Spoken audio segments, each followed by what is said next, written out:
26 de agosto de 1346, em um campo encharcado pela chuva perto da vila de Crécy, na França, 9.000 soldados ingleses exaustos preparavam-se para enfrentar 30.000 dos cavaleiros mais elite da Europa. Os franceses pareciam imbatíveis, superiores em número, armados com cavalaria pesada e ostentando a nata da nobreza europeia.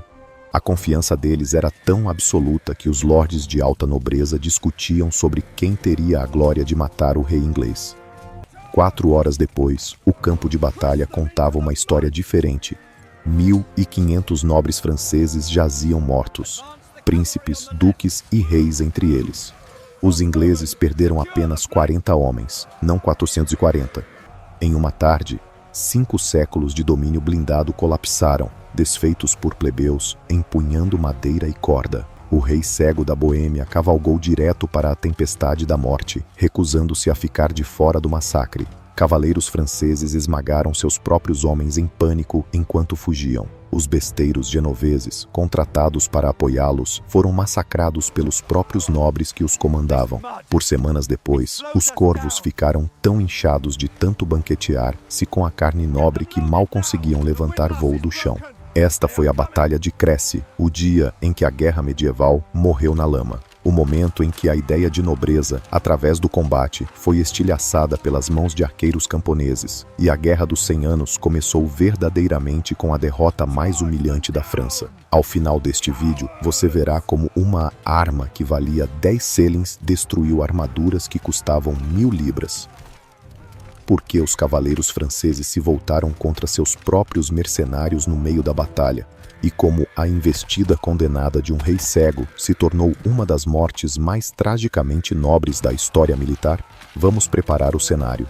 Eduardo III da Inglaterra havia desembarcado recentemente na Normandia com cerca de 15.000 homens, reivindicando o trono francês através da linhagem de sua mãe. Suas forças abriram um caminho de destruição pelo norte da França, no que foi chamado de chevauchée-pilhagem, legalizada destinada a expor a incapacidade do rei francês de proteger seu povo. Após saquear Caen, os ingleses estavam recuando em direção ao porto de Calais, controlado pelos ingleses, quando o exército francês finalmente os alcançou. Filipe VI da França havia reunido a hoste mais poderosa da cristandade, de 30 a 35.000 homens, incluindo 12.000 de cavalaria pesada, cavaleiros vestidos com armadura de placas completa sobre cavalos blindados. Este não era um exército comum. Quase todos os grandes nobres da França estavam lá, acompanhados por príncipes aliados e monarcas de toda a Europa. O Sacro Império Romano enviou contingentes. O rei da Boêmia chegou com sua corte. Até a Morávia enviou cavaleiros. Era como uma reunião dos vingadores medievais, unidos por um objetivo: sangue inglês. O cavaleiro francês era o tanque de sua época, um guerreiro montado em armadura completa que, com seu corcel, pesava quase 1 tonelada. Criados para a batalha desde a infância, treinados para lutar antes que a maioria dos camponeses aprendesse a ler. Suas armaduras custavam mais do que uma vila ganhava em uma vida inteira. Por 500 anos, o trovão da carga de cavalaria havia decidido as guerras europeias.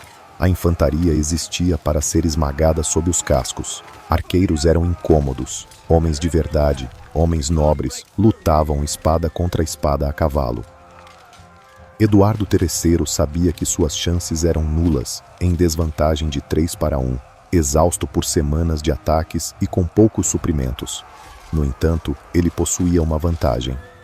Os franceses desprezavam os 5.000 arqueiros galeses e ingleses com seus arcos longos longbows. A maioria eram camponeses ou criminosos endurecidos por anos de prática de arco e flecha imposta pela lei inglesa. Todos os domingos após a igreja, os homens eram obrigados a treinar com o arco. Praticar outros esportes era literalmente ilegal. O arco longo em si era simples, uma vara de 1,80 m de madeira de teixo, mas mortal em mãos habilidosas. Um arqueiro experiente podia disparar 12 flechas por minuto, atingindo alvos a 230 metros de distância, cerca de 2,5 campos de futebol. A força de tração era enorme, entre 68 e 80 quilos. Arqueólogos ainda conseguem identificar arqueiros de arco longo por seus esqueletos deformados. o braço esquerdo esticado mais longo devido a anos de tensão. Eduardo posicionou seu exército em terreno elevado, forçando os franceses a atacar morro acima. Ele dividiu suas forças em 3 linhas, com os arqueiros formando um V entre elas para campos de tiro sobrepostos. Então ele fez algo que nenhum rei jamais havia usado. Ele ordenou que seus cavaleiros desmontassem e lutassem a pé. Nobres ingleses lutando como infantaria. Era inaudito, mas Eduardo entendia o que seus inimigos não entendiam. A era do cavaleiro montado estava terminando. Seu comando enviou ondas de choque pelo acampamento. Homens criados para o rugido da carga, cujos cavalos valiam seu peso em ouro, agora tinham que lutar ao lado de camponeses. O orgulho entrou em conflito com a sobrevivência. Mas Eduardo deixou claro: apenas os vivos manteriam sua honra. Um a um, nobres blindados caminharam para a lama ao lado de arqueiros com capuzes de lã. Uma visão que nenhuma alma na cristandade jamais havia testemunhado. Naquela noite, o acampamento inglês estava estranhamente calmo. Arqueiros cuidavam de seus arcos, esfregando cera de abelha nas cordas para repelir a umidade. Estacas eram marteladas no chão, trincheiras cavadas à luz de tochas. Crônicas dizem que Eduardo até distribuiu carne e cerveja, para que seus homens dormissem de barriga cheia, enquanto os franceses tropeçavam no acampamento meio famintos após sua marcha forçada. Tudo nas linhas inglesas falava de disciplina. Tudo sobre o exército francês cheirava a arrogância. Os homens de Eduardo fortificaram a encosta, cavando fossos para tropeçar a cavalaria, fincando estacas afiadas para empalar cavalos em ataque. Eles transformaram a encosta em uma armadilha mortal e então esperaram. Do outro lado do vale, o caos francês se escondia atrás de um esplendor brilhante. Nobres desfilavam em armaduras polidas, estandartes tremulando ao vento, cada um determinado a ofuscar o próximo. Duques e condes discutiam sobre quem lideraria a carga ou capturaria Eduardo vivo para resgate. Alguns se gabavam de que arrastariam o rei inglês de volta acorrentado ao cair da noite. As tentativas de ordem de Filipe VI foram afogadas em uma tempestade de trombetas, tambores e vaidade. A cena parecia mais um torneio do que um exército disciplinado. Quando a aurora rompeu em 26 de agosto, a vanguarda francesa avançou através das ruínas fumegantes deixadas pela chevauchée de Eduardo. Vilas ainda queimavam, colheitas jaziam em cinzas. Gado disperso, um prelúdio sombrio para o massacre que estava prestes a começar. Camponeses murmuravam maldições enquanto assistiam fileiras de cavaleiros blindados trovejarem pelos destroços de seus lares. Para a nobreza francesa, essa devastação era um insulto, exigindo vingança instantânea. Para os ingleses, provava que o plano estava funcionando. Eles haviam transformado a própria França em uma arma. O exército de Filipe VI chegou a Crécy por volta das 16 do dia 26 de agosto, totalmente exausto após uma marcha punitiva. A decisão sensata teria sido descansar e atacar ao amanhecer. Filipe realmente deu a ordem de parar, mas a paciência não era uma virtude dos nobres franceses. Estratégia era para homens menores. Eles viram os ingleses empoleirados naquela colina, em menor número, imundos, longe de casa, e sentiram o cheiro da glória. Cada lorde queria ser aquele a capturar ou matar Eduardo III. No final da tarde, nuvens de tempestade se formaram. Um aguaceiro repentino encharcou os campos. Os franceses riram, confiando em suas armaduras de placas para mantê-los seguros. Mas a tempestade significava algo totalmente diferente para as tropas de projéteis. Os ingleses silenciosamente desencordoaram seus arcos, escondendo as cordas sob capacetes e capas para mantê-las secas. Os besteiros genoveses, seus aliados contratados, não tiveram tanta sorte. As cordas de seus arcos afrouxaram e esticaram, inúteis em comparação com a tensão dos arcos longos ingleses. Aquele pequeno ato de previsão, alguns minutos de preparação, decidiria o destino de milhares. Quando Filipe VI finalmente chegou e viu os ingleses calmamente dispostos na encosta, estandartes ondulando ao vento, ele ordenou que seus homens esperassem pela manhã, mas cavaleiros não esperam. Atrás dele, condes e duques avançaram, gritando que a luz do dia estava acabando e a glória escapando. Alguns já haviam baixado suas lanças. O comando do rei dissolveu-se instantaneamente. A grande hoste francesa deixou de ser um exército. Tornou-se uma turba de aristocratas impacientes, relutantes em deixar a disciplina ficar entre eles e a vaidade. Assim, a Batalha de Crécy começou, não com estratégia, mas com orgulho saindo de controle. A vanguarda ignorou ordens e avançou. Uma vez que alguns nobres começaram a se mover, o resto seguiu, desesperado para não ficar para trás na caça pela fama. Filipe havia perdido o controle antes que o primeiro golpe fosse desferido. O que se seguiu não foi uma batalha. Foi uma turba nobre galopando para sua própria destruição. Primeiro vieram os besteiros genoveses, 5.000 dos melhores atiradores mercenários que o dinheiro podia comprar. Mas havia um problema. Seus paveses, os grandes escudos usados para cobertura enquanto recarregavam, ainda estavam com o trem de bagagem. Eles tiveram que avançar sem proteção.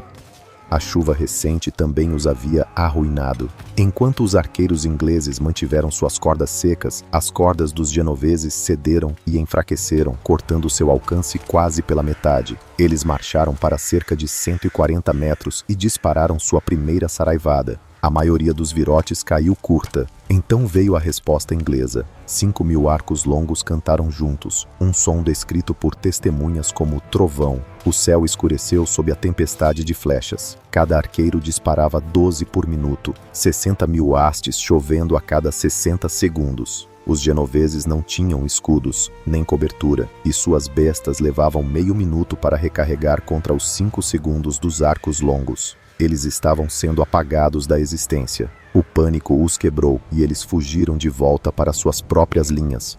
E então veio a loucura.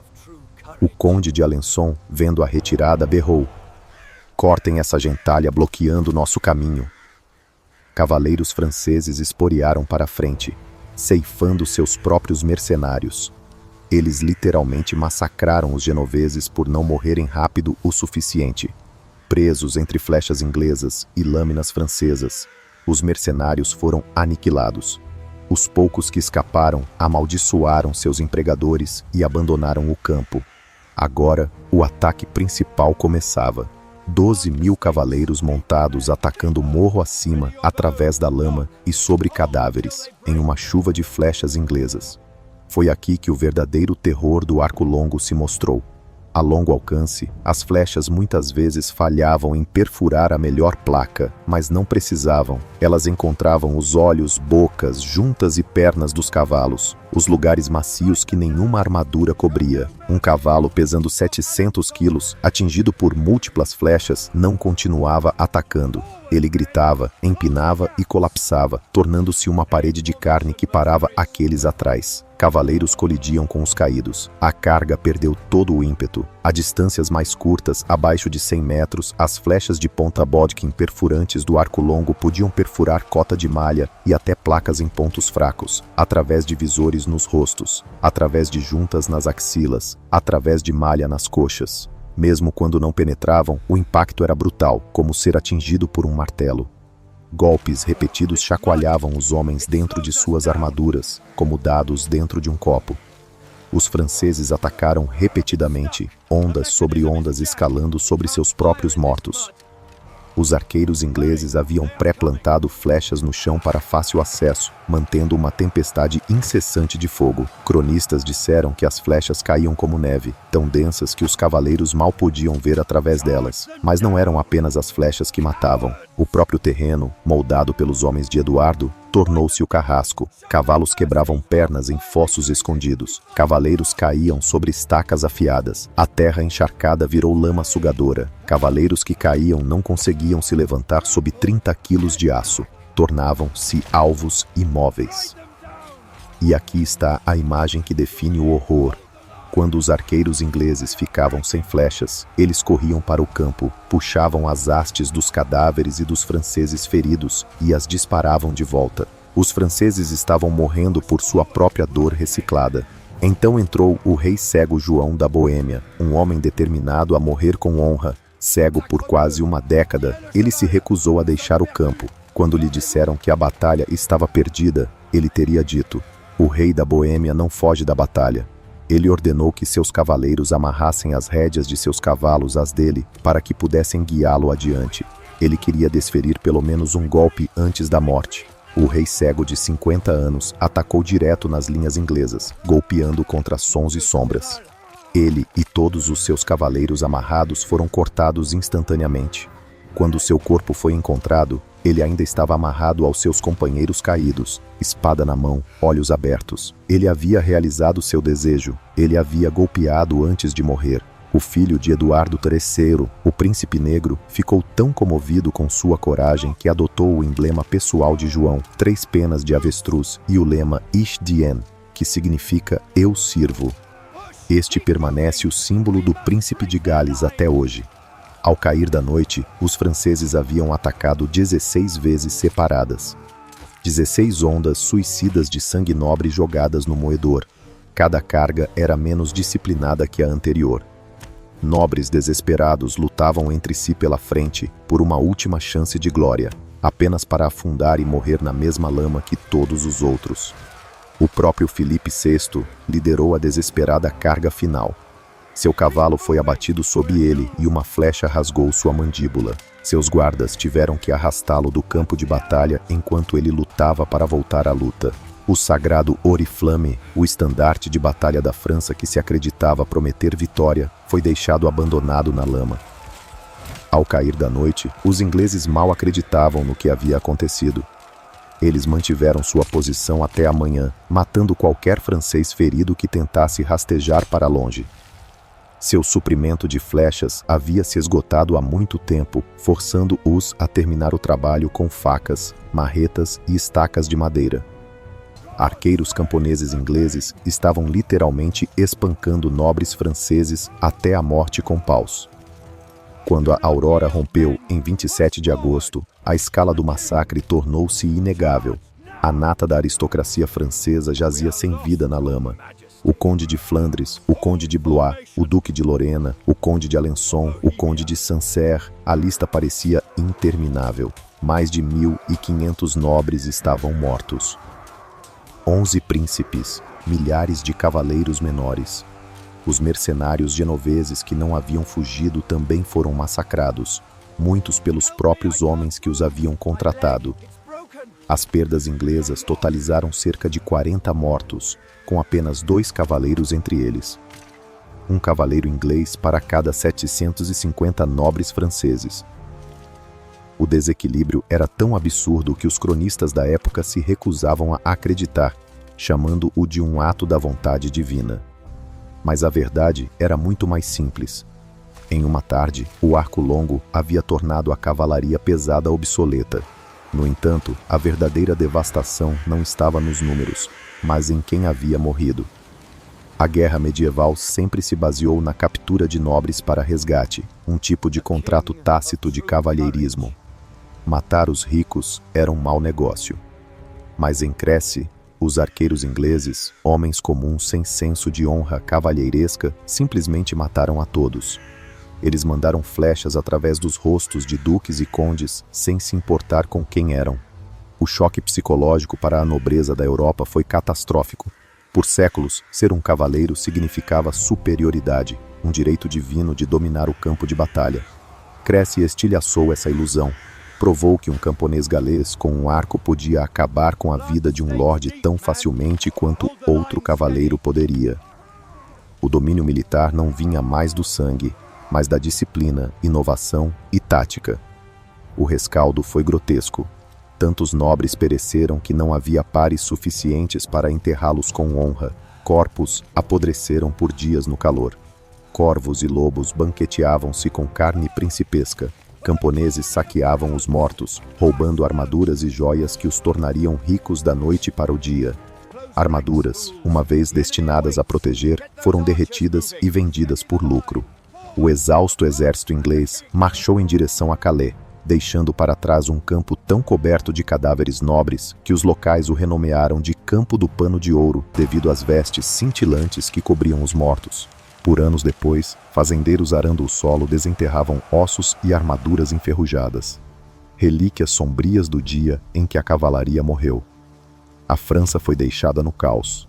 Tantos nobres mortos em um único dia criaram um vácuo de liderança.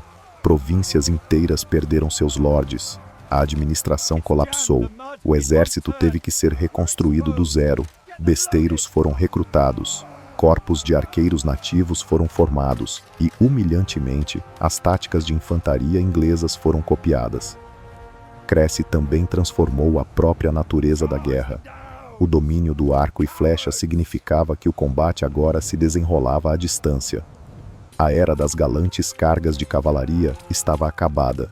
As batalhas tornaram-se concursos de posicionamento, planejamento e poder de fogo à distância, não coragem ou esgrima. O romance do combate medieval afogou-se na lama de Crécy. No entanto, a França falhou em aprender rapidamente. Uma década depois, em Poitiers, eles cometeram o mesmo erro, atacando morro acima contra arqueiros ingleses com resultados idênticos. Outro rei capturado. Milhares de outros nobres mortos. Levaria quase um século para a França aceitar totalmente que arqueiros comuns eram mais valiosos do que cavaleiros blindados. As consequências sociais foram ainda mais profundas. Se camponeses podiam destruir nobres, o que isso dizia sobre o direito divino? Se criminosos galeses podiam matar príncipes, o que justificava a ordem feudal? Crécy não apenas matou a nobreza da França, assassinou a ideia de que sangue nobre significava superioridade. O arqueiro de arco longo inglês tornou-se o soldado mais temido da Europa. Mas a ironia logo se seguiu. O arco longo exigia anos de treinamento. Você não podia produzir arqueiros da noite para o dia. Quando a pólvora chegou, armas que qualquer camponês podia dominar em um dia, o arco longo também se tornou obsoleto. A ferramenta que matou a cavalaria foi ela mesma destruída pelo progresso. A carga final do rei cego da Boêmia tornou-se lenda, um símbolo de honra condenada. Sua decisão de morrer, lutando em vez de recuar, incorporou o último brilho do cavalheirismo medieval. Sua morte marcou o fim de uma era em que valor significava mais do que sobrevivência. Historiadores modernos consideram Crécy como uma revolução na guerra. Provou que táticas e tecnologia poderiam esmagar números e coragem, que defesas bem preparadas poderiam obliterar cargas montadas, que poder de fogo coordenado poderia dominar o combate corpo a corpo. Todo o princípio da guerra moderna nasceu naquele campo francês lamacento em 1346. Mas talvez a imagem mais assombrosa permaneça esta: cavaleiros franceses, a orgulhosa elite da cristandade, atropelando seus próprios homens para alcançar o inimigo mais rápido, apenas para morrer sob uma tempestade de flechas. Camponeses ingleses atirando calmamente no caos enquanto nobres caíam como trigo diante da foice. O conde de Alençon, que ordenara o massacre de seus próprios genoveses, foi ele mesmo atingido no rosto momentos depois. Os franceses mataram mais dos seus naquele dia do que os ingleses perderam no total. Os corvos ficaram tão gordos de carne nobre que mal podiam voar, gingando entre cadáveres pesados demais para levantar voo. Uma metáfora grotesca para a queda de uma classe inteira. Hoje, um pequeno monumento marca o campo em Crécy. Poucos visitantes param lá. No entanto, em 26 de agosto de 1346, aquela encosta lamacenta viu o mundo medieval acabar. 5 séculos de tradição militar, toda a ideia de nobreza guerreira morreu em uma tarde, morta por camponeses com madeira encurvada e corda. Os ingleses não apenas venceram uma batalha, eles provaram que a coragem não podia derrotar a matemática, que a nobreza não podia parar flechas e que a era do cavaleiro havia acabado. A França perdeu mais do que homens naquele dia.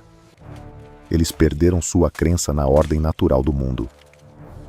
Tudo o que foi preciso foram 5.000 camponeses praticando arco e flecha todo domingo depois da igreja.